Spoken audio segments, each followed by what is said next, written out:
Think we need to start. Awesome. All right. So let's see here. So if we can get the PowerPoint up.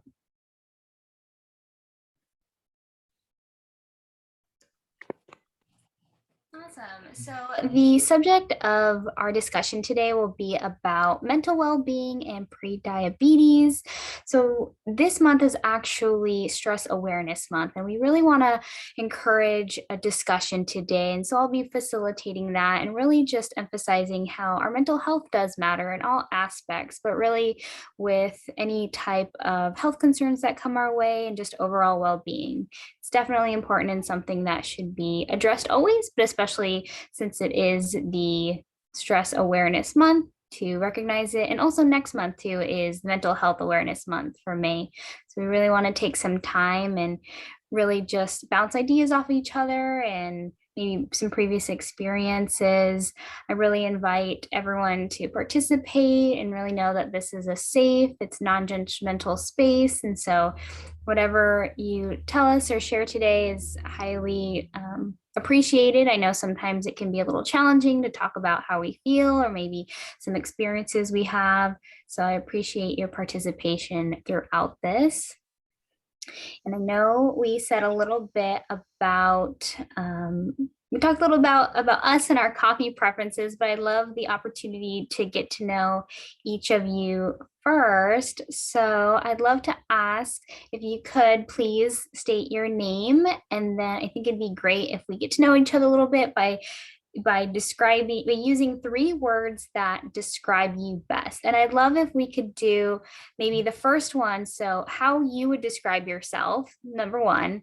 2, how your family would describe you. Wow. And number 3, how would your best friend describe you? So I'll give everyone a few moments to think about that. I can go ahead and share first. So my name is Stephanie Brady, and I think the best way to describe myself would be resilient. I really love that word. I think it comes with a lot of strength, and it's really shows that we're always, progressing, and sometimes that we're facing challenges and struggles, but we can do our best to just continue on and going with the flow of life. And so I love that word resilience for myself. My family would probably describe me as lucky. I think I have a lot of luck. There's a lot of situations where I've been placed in where I just got really lucky. And I think my best friends would describe me as witty, just always having something to say quickly and like creating a positive environment and sometimes just being funny and with lots of humor. So is there anyone else who would like to go next? I would.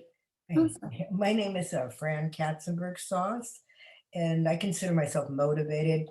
If I have a goal or something that I want to attain, I try to get there. It's sometimes slow but sure. I don't get there always as quickly as I would like to, but I'm pretty motivated. If I want to do something, I'm very motivated to do it. My family would say also that I'm resilient. I've had a lot of medical problems and issues that have come up throughout my life, and I just always get back on my feet and just keep going. So, and my best friend would say probably that I'm fairly religious, that I'm Jewish. So that was very important to me. Judaism is very important to me. So she would think that the religion is really important to me. Awesome. Thank you so much for sharing that. It sounds like Sure. those are really great words, and sounds like you have a really great idea of how you see yourself and how your family sees you, as well as how your best friend sees you. So that's great. Yeah, thank you. All right, I'll go. I think for me, the best I can describe myself is easygoing, really. They're also, you said one word, or that's 2 words, but I guess that could be 1 word. But yeah, I take life as it comes pretty much. And if I'm finding that I can't take life as it comes, then I take certain actions in order to deal with it. But yeah, for the most part, I pretty much enjoy my life, and enjoy the people in my life. And as far as family's concerned, they'd probably think of me as being caring, because I do help them out with the things they need. My mother's 95 years old and in very good condition too. But the only thing she really needs from me are rides places. So I'm very grateful that I'm not taking her, visiting her at the hospital or anything. I'm just taking her to the store and whatever she needs. And then I guess my friends would I think they would probably consider me reliable, because I'm pretty loyal to my friends, and they are to me. And I think that's really important, especially when you get older. Yeah, that's pretty much for me. Thank you so much for sharing. It sounds like you're a really great friend. I think the word reliable is something that we all look for in friends. So that's really great that you can be that source of reliability for the people around you. And definitely sounds like you're a very caring son and taking care of your mom. And so that's really beautiful that you're doing that. And I really appreciate you taking the time to share that with us.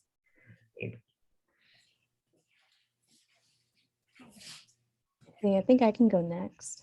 If I can jump in here really quick. Let me see. Okay, so how would I describe myself? I think I'm occasionally funny. I think I'm funnier than other people think. Always love to make myself laugh and the others around me laugh whenever I can. Other people, oh wait, what was it? My family would call me as Sunshine. That's just been the nickname that I've had, or as my mother likes to call me, she calls me Ladybug because ladybugs are her favorite creatures, she would say. So those are my two main words. And then my best friend would call me chaotic. So it wouldn't be sunshine or funny. It would be a little chaotic. Gotta love her though. We have the similar personalities. So I never thought my best friend would be someone that's exactly like me, and that's exactly what she is for me. So we're both chaotic at times. Let's see.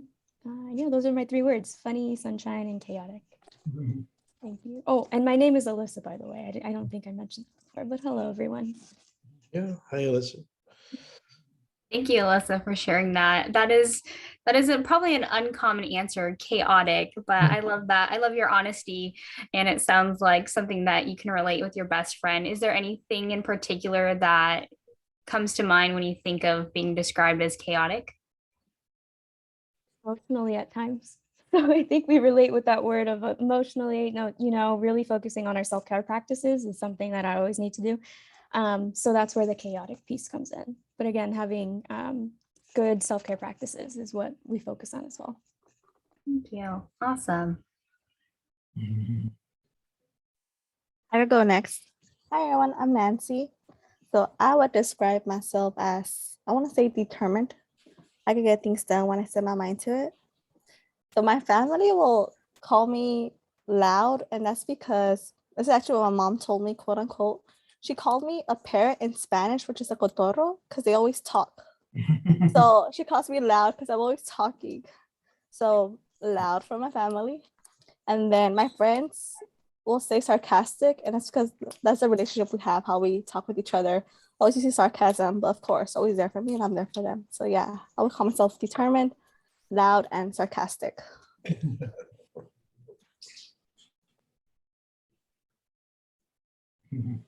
Great. Thank you so much for sharing. I guess I'll go last. So hi, everybody. My name is Marlena. And I had written down determined, but I decided to change it to stubborn, which sometimes determination is a great thing, and sometimes I'm a little bullheaded. So I would say stubborn. And this is an odd one, but one word to just for my family: bird. And the story there is my dad used to tell me that if I was a bird, I would fly upside down and backwards. Letting me know that maybe my way of doing things is a little unconventional. And my friends would say loyal. That's amazing. I love how you use the word bird and really explain how you would fly everywhere around. And that's really beautiful. I like that imagery and that's amazing. I love that. Thank you so much for sharing. All right. Well, I love that everyone really shared for the most part. It was like positive words or really had that explanation. And so that's great that we're already starting to think of ourselves as in a positive light, but also our families and our friends can see the best in us as well. And it sounds like we're really in tune with the people around us as well as ourselves. So I think that's going to be really, really great for our discussion today.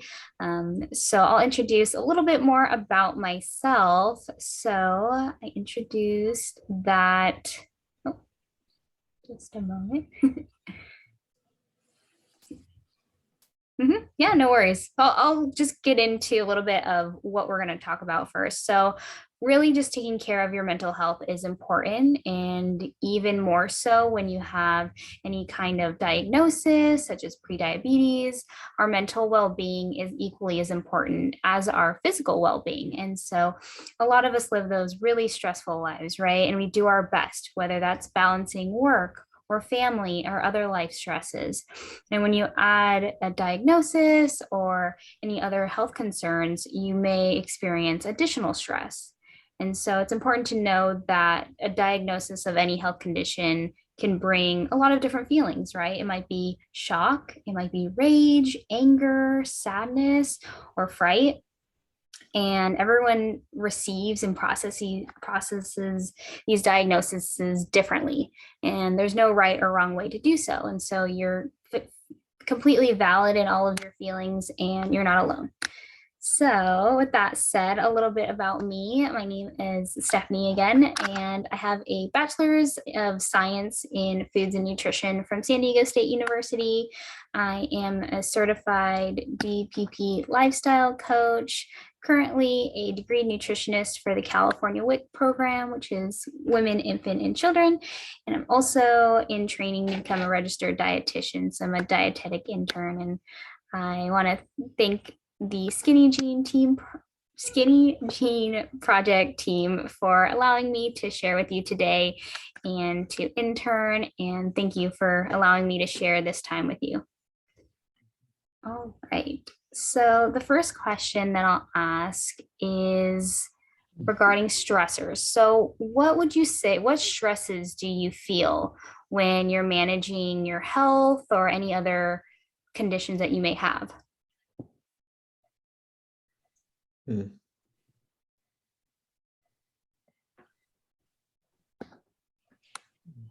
Stresses about my health.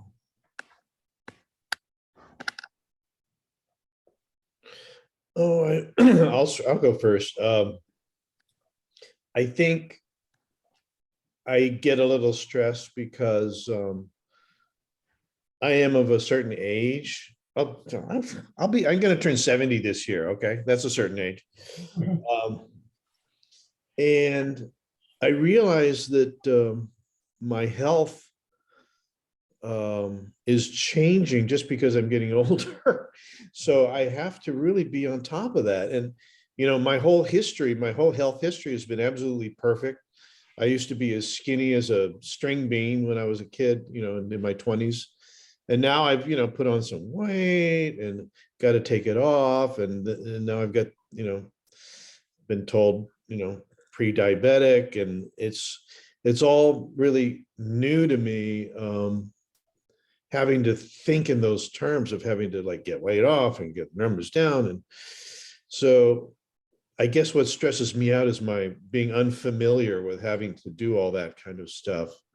And I forget that I have to take better care of myself. And I do go to the gym, but yeah, it's like, anyway, that I think I communicated my thought there. So yeah, I'm getting older. And for myself, I've been had medical problems starting for about the last 20 years on and off. So it's been sort of a ebbing and flowing type of process. So that's sometimes been hard for me to deal with, because prior to being ill, I was very active and such, and I'm getting more active again, but it's been it's always sort of a stop and start. Something comes up and then I sort of stop again and then I start up again once I start feeling better. So that's been tough at times, to dealing with, sort of a constant, level of, I was wondering if something else is going to be happening. So yeah, yeah.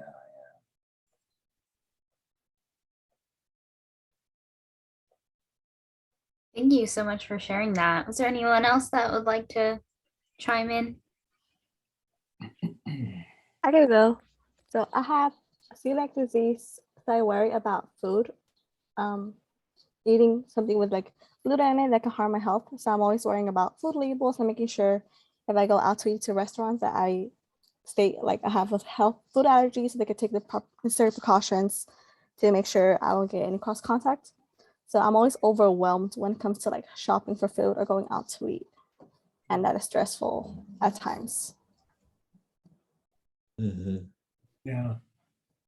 I understand. And it sounds like everyone who spoke on this question definitely is aware, right? And I think that's a really great first step, is being aware of how sometimes different situations might make you feel. And so it sounds like sometimes there are these stresses that come up when it comes to managing your health. So maybe it's, watching what you eat more often and on a daily basis. That can be overwhelming, just really reading label after label if that's something that you weren't doing before. Sometimes just getting older and seeing health, as Dan said, maybe it wasn't a concern previously, but now it maybe is. Maybe sometimes we don't feel like we have that support that we're looking for. Sometimes there's economic struggles, or just really that overload of responsibilities, right? Sometimes we prioritize family and work or other factors, and sometimes our health or ourselves, we come last at the bottom of the list. So, what does it feel like to you when you do feel stressed or anxious or just feel down?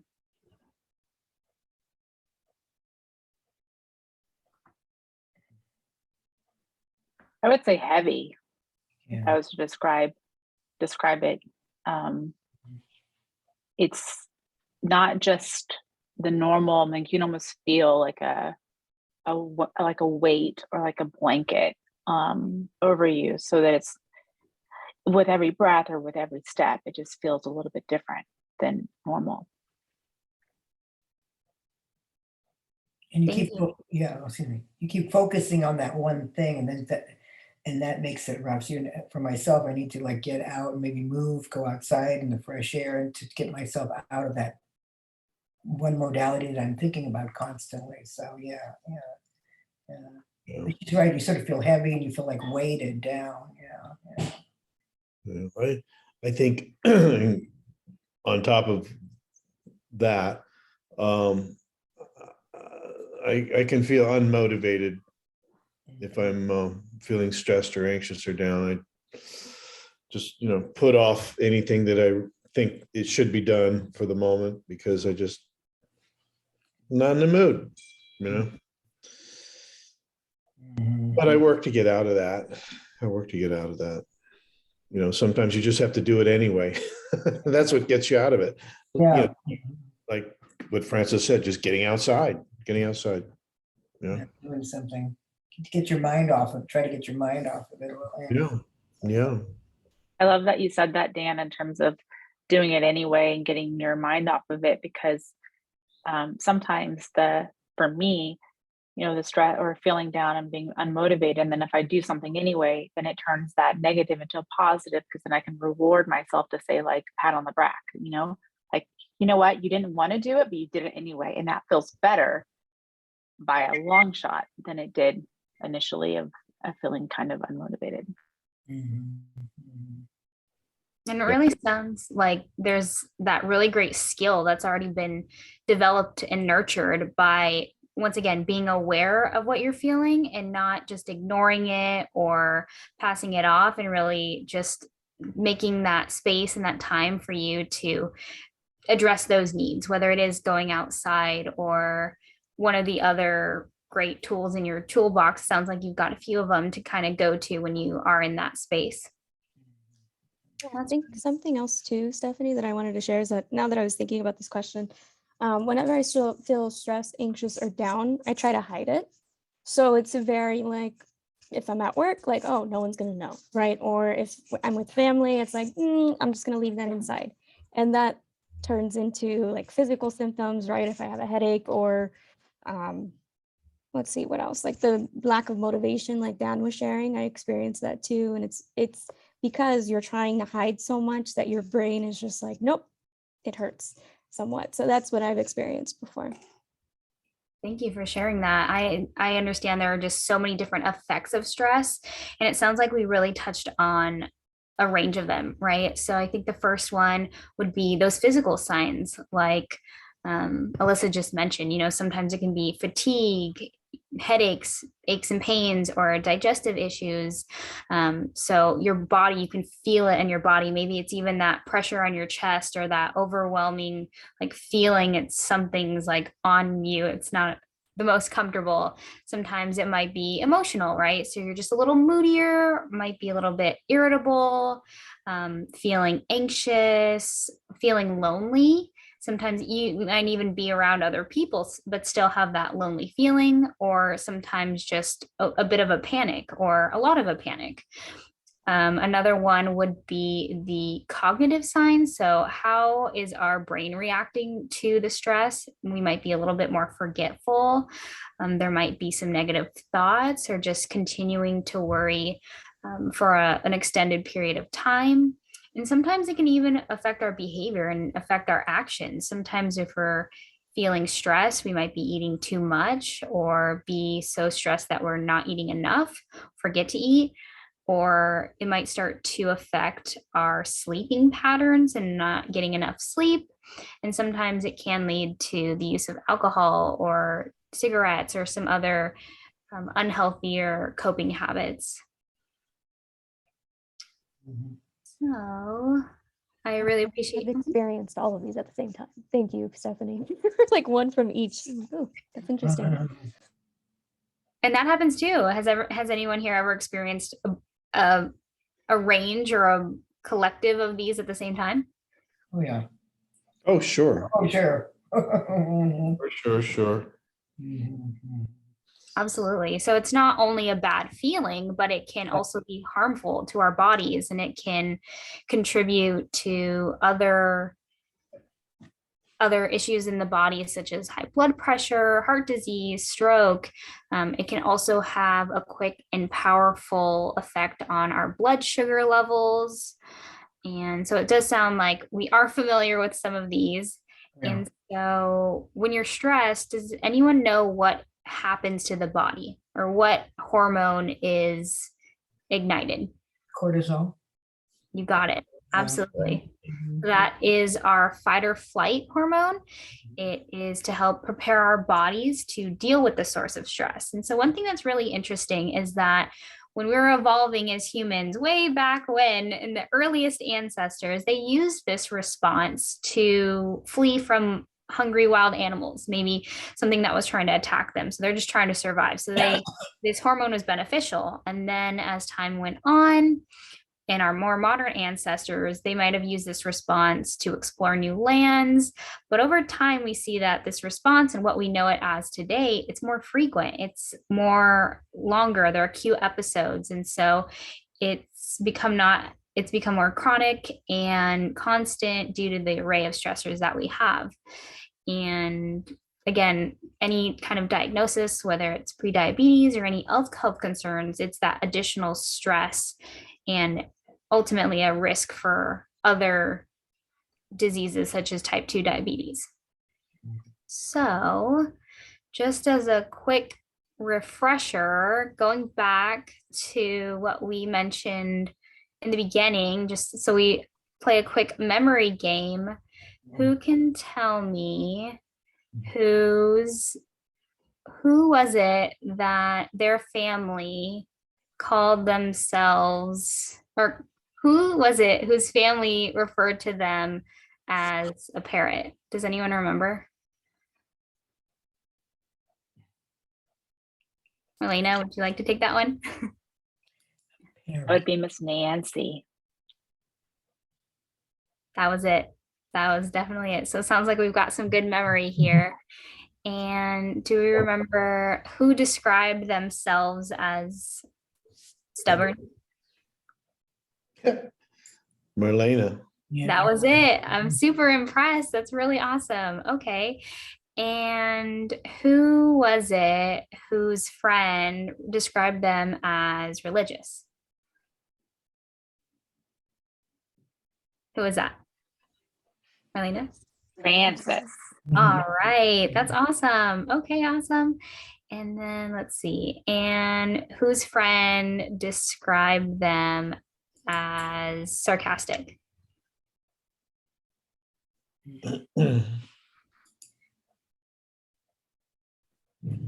Well, Alyssa? That was Nancy. Mm-hmm. Who described themselves as easygoing?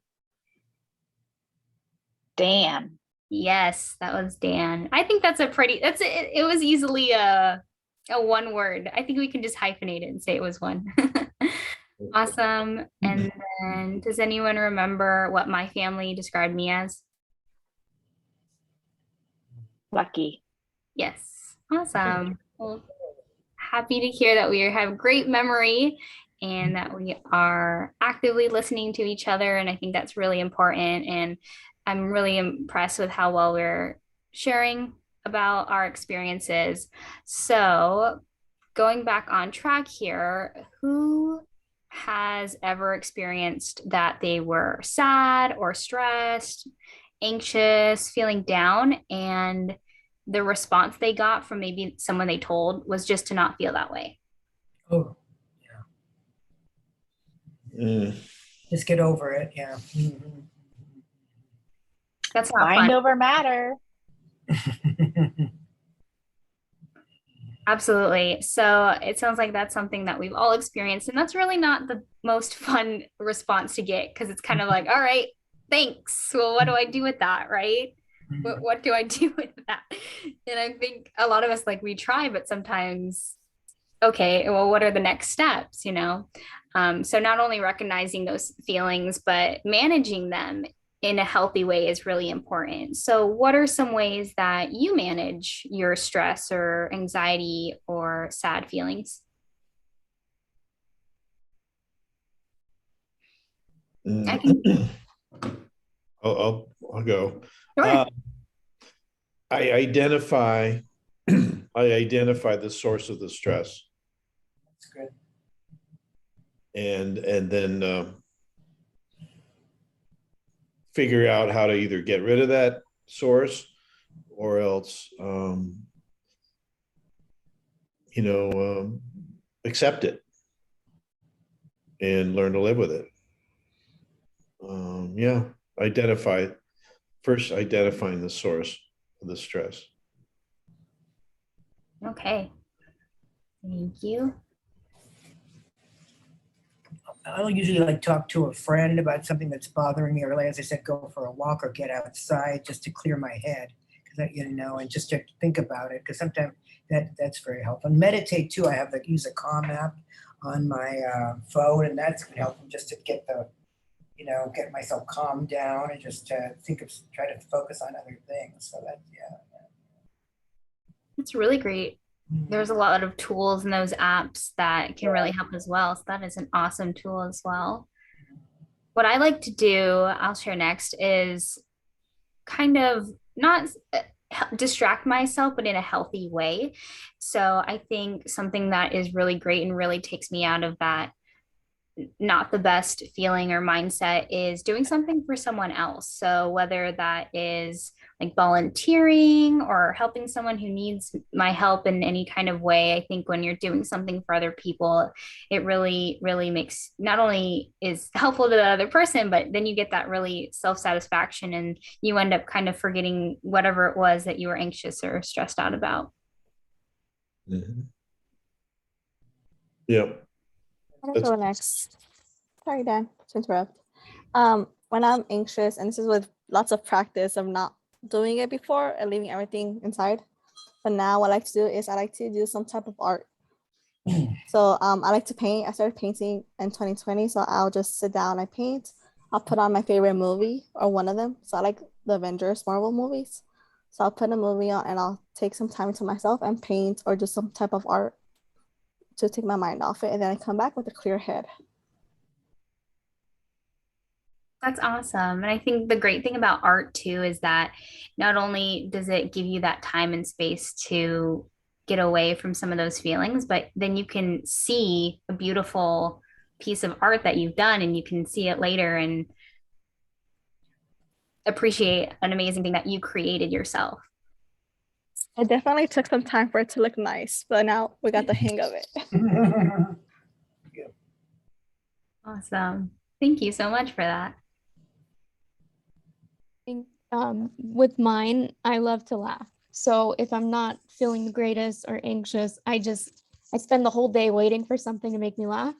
To where I have my friends. I'm like, let me just call one of my friends. They're gonna make me laugh. It's gonna be great.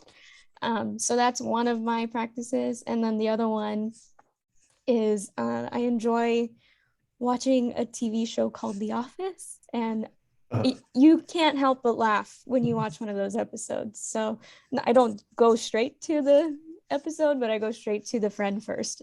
Good.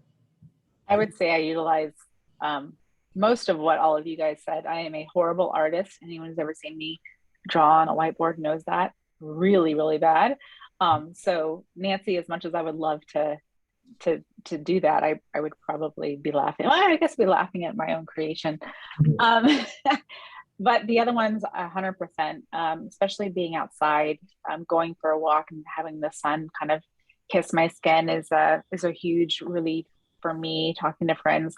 But there's one other strategy that I try to utilize. I'm not always great at it, which is I imagine the premise of it is understanding, is that stress truly mine to bear? And asking myself that question. Sometimes we have outside stress that we take on as our own. And what I try to do is I think of a baggage carousel, when you're at the airport and the bags are going around and around and around. And usually you're looking for your bag and you take only your bag. But when it comes to stress and outside stress, sometimes it's almost like we're opening every single bag, trying on everything in that suitcase to see if it's ours and the weight of it. When in reality, sometimes all we need to do is just let it pass. So one of the strategies that I'm trying to do is say, okay, is that stress truly mine to bear? Or should I acknowledge it exists, but also let it pass? That's good. That was really good. And I think it's really helpful when we see that imagery as well, because I think we've all seen the carousel as you imagine, and that's so true. And I think it's a really great way to really visualize how we just need to pay attention to our own bag, let all the other ones pass. Awesome. Awesome. Did I think everyone got a chance? Awesome. Okay. So for the next few minutes, I'm just going to review a few things that we think might be great ways to manage your stress. So I will go ahead and just say a prompt, and then I invite you to just think to yourself for about like 10 seconds in what way that you might see yourself using this tool. So the first one, and I think we all kind of touched on this, is talk to someone that you trust about how you're feeling. So I'd love if you kind of just take these next few moments to think, who is that person for you? Who is that person that when you're feeling not the best, who is that person your go-to to talk?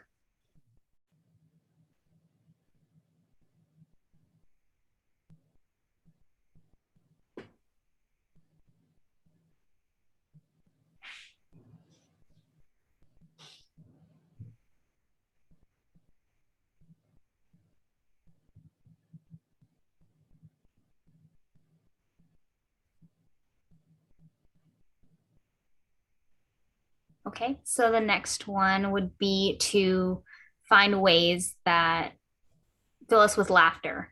And it's such a powerful tool, laughter. and spending time with the people that you enjoy. So, for the next 10 seconds, I invite you to think of someone or something that without fail makes you laugh.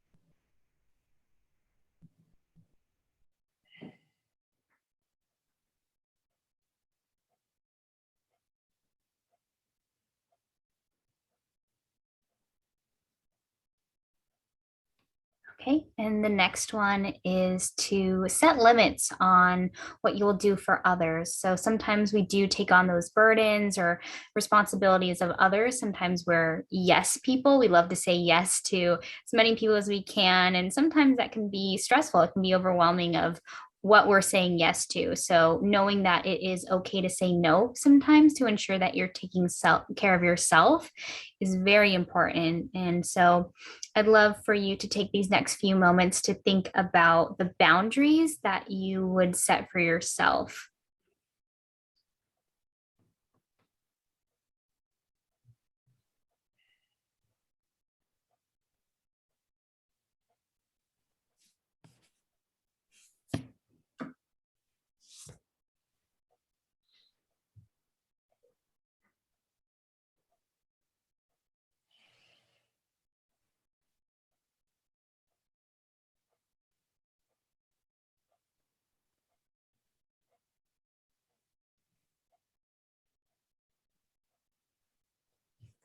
Okay, thank you. And next one would be to work on one thing at a time. I know sometimes we have stacks of responsibilities that kind of play out all at once, but really trying to focus on one thing at a time can be really beneficial.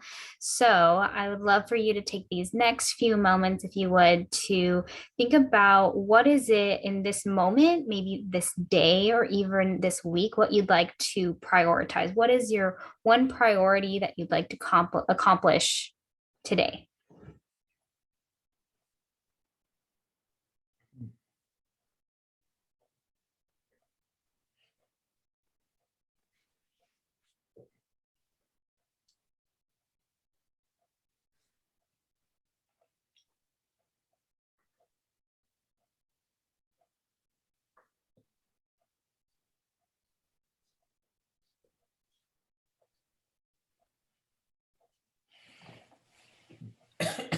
And lastly, we have to think of what you've done to help yourself.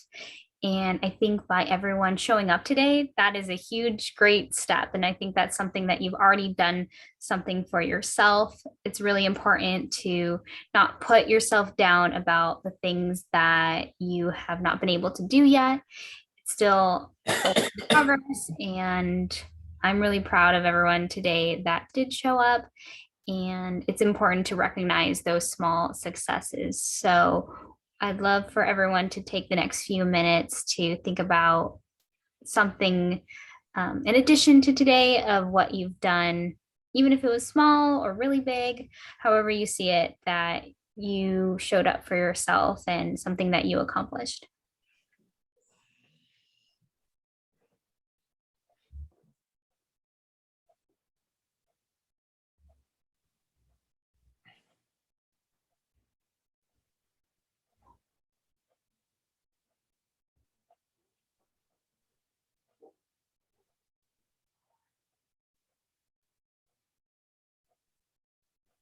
Awesome. Would anyone like to share something that they thought about for any of the prompts? Well,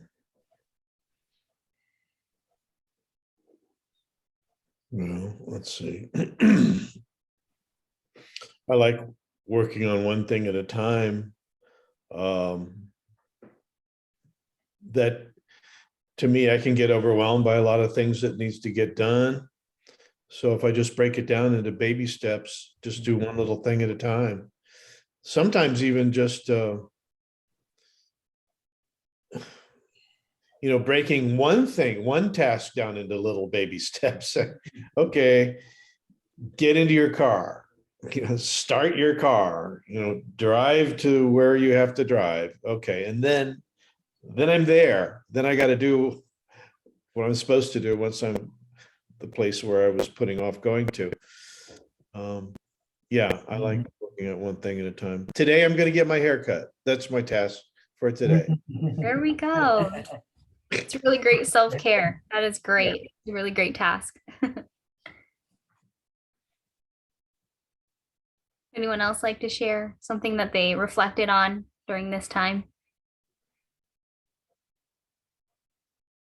I thought about the finding ways to laugh and spend time with people you enjoy. So I have 6 little nieces and nephews, and the youngest 2 are 4 and 5 years old. And when I'm with them, they always make me laugh, forget about anything, because their minds are so innocent and it's adorable. So if I'm ever feeling down, I think I will reach out to them, go have a conversation with them, and see what their kid creations will distract, how they could make me laugh or something. It's always a good time with them. That's awesome. That sounds like a really, really great time.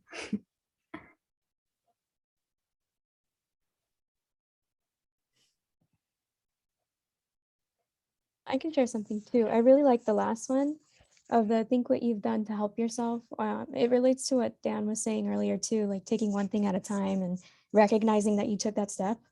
Those two go hand in hand, right? So for me, it's like, oh, I woke up today. Okay, cool. I got in the car. I did that too. Oh, I managed to get here safely. Cool. And then the next part is cool. I got into work, right? So just focusing on one little thing at a time and saying, whoa, I did that today. It is important for me to feel like I accomplished something that day, right? Or even if I'm working from home, because I occasionally work from home, being like, oh, I logged on today. I did this, finding ways to say I did that is super helpful for me to get through the day. Thank you. That is definitely true. For myself, I think the most challenging one would be to set limits on what I do for others. I consider myself a yes person. And if anyone pretty much asks me to do anything, my response is yes. And while I do my best to manage my time to ensure that I can help the others around me or whatever is requested of me, it can lead to really easy burnout or lack of time for myself. So to make sure that I'm the best version of myself or can take that time to be on that journey would then hopefully allow me to be a strong source for other people that may need me or whatever it might be. So I think sometimes saying no is necessary, but obviously doing it in such a way that the people around you would understand, I think is a skill as well. I have something to share on that. I have a little solution to that. Is sometimes when I think there's something I want to do for myself and I got to do it and I want to do it, if it's for pleasure or if it's for something that I need to do, I put it in the calendar as soon as possible. So if people ask me to do stuff for them, I say, no, I can't. I'm, Disneyland, or no, I can't. I'm the doctor that day, so that helps me set limits. That's awesome. Instead of moving my stuff around. Yeah, instead of moving my stuff around or putting it off, I pretty much say, no, I can't, because otherwise I will say yes, Yeah. Thank you. Yeah, I'm definitely going to use it. I think that was a really, really great input. And I think that's really beneficial too, because I think sometimes with saying no is like, you don't know, you almost feel like you have to come up with an excuse, right? And it's like, oh no, what if they don't like the excuse? But if you kind of just inform like the schedule is full or I have plans that day, I think we've all understood that. And so I think that's a really great tool. Kind of just blame it on the calendar. Right. I have a commitment, Awesome. Would anyone else like to share something that they reflected on?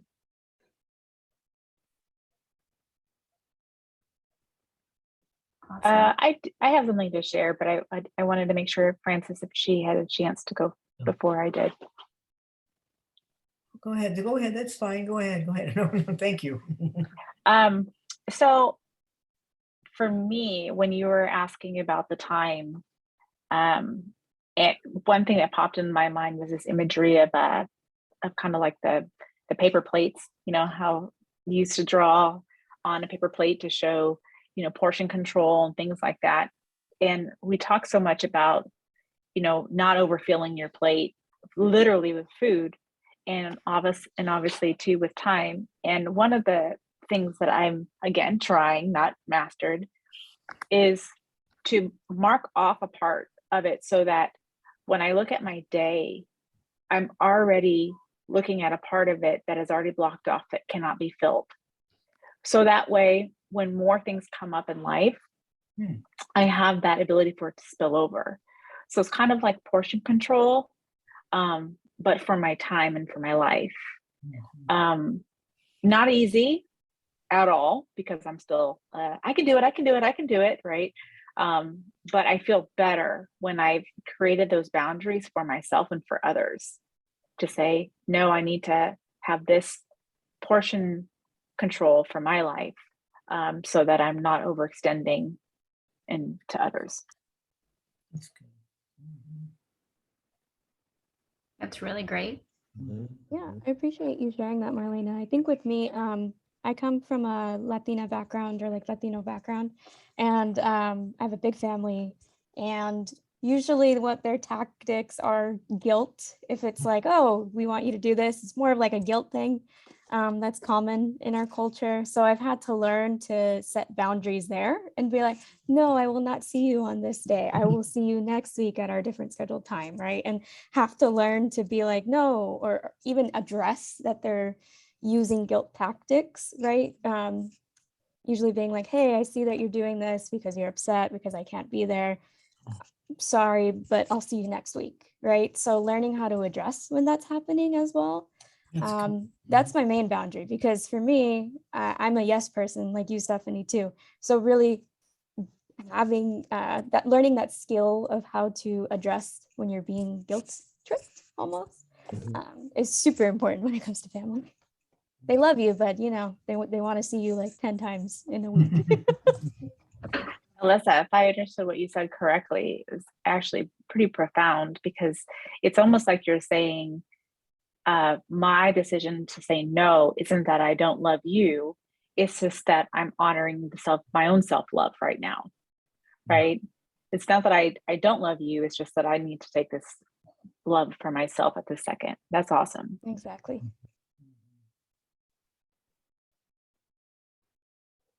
Awesome. Thank you so much for sharing. Did everyone get a chance to share who wanted to share? Okay.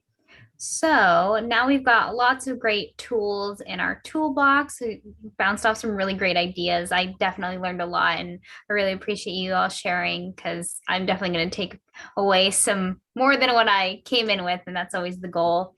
What is one thing that you are willing to try the next time that you feel stressed?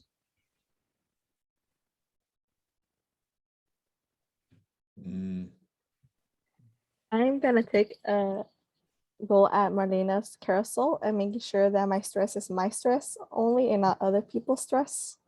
And learning how to set my boundaries, but okay, I can help you, but not at this moment. Yeah. Later on, give me some time. So just using that imagery and learning how to set boundaries, I think I will be practicing that. For myself too, I need to learn how to set boundaries, because I have different people, well, whatever, in my life, that I need to just start focusing more on myself and not, I feel sometimes that I'm, cutting myself short and not, taking good enough care of myself. So that I need to set better boundaries too. So that's helpful. Thank you.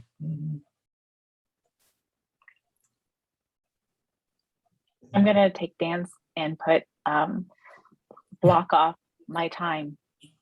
It's like, nope, sorry, I have an appointment for myself. Good. That's good. One thing that really works for me is no, I can't drive you there because I'm driving so-and-so, somebody else, someplace else. So I'm helping somebody else, so I can't help you. But anyway, for me, I think talking to another person that I trust, I have to work on that more. You know, and I have people I can talk to.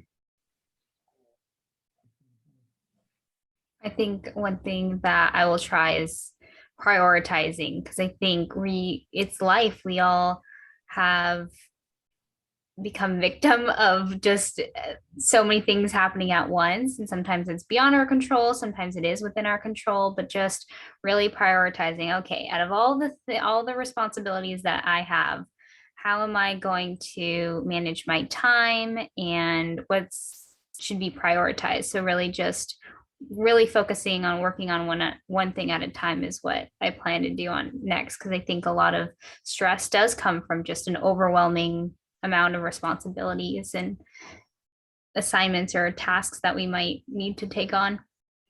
Yeah. Mhm.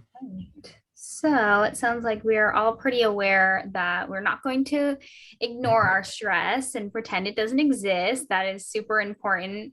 That there are so many healthy options to help, and that we're not alone, right? So I think with a lot of some of the things that we mentioned is that there's someone else involved. There are people around us, family, friends, maybe community, faith groups, Skinny Jean Project, that are really great resources and tools to just help us on this journey, right?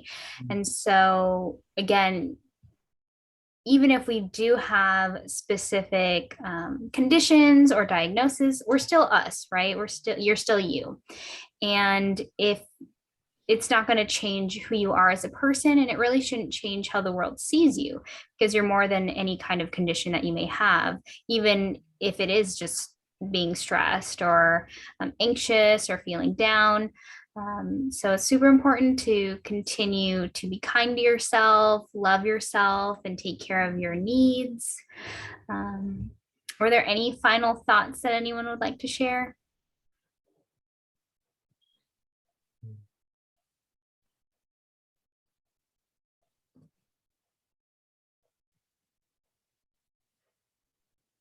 Yeah, I can go first. I just think this has been a really eye-opening discussion that I haven't attended in a while or haven't heard it in a while, to become more self-aware, like best practice wise. So it came at the perfect time for me during this week.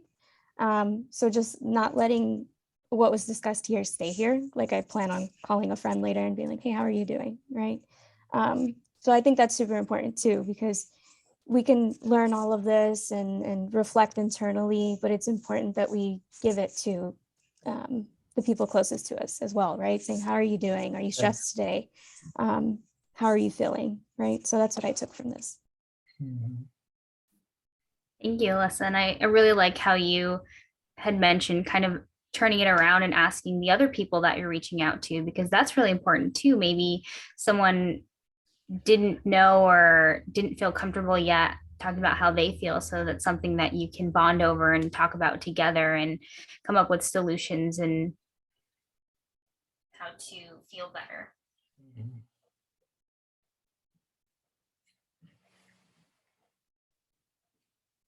I think it's been very super beneficial as well. I'm really excited, and I loved a lot of the input that people had. Dan with the calendar, Marlena with really great imagery with the carousel, and I think that's something that is going to stick with me and that I will think back on when I do feel not my best.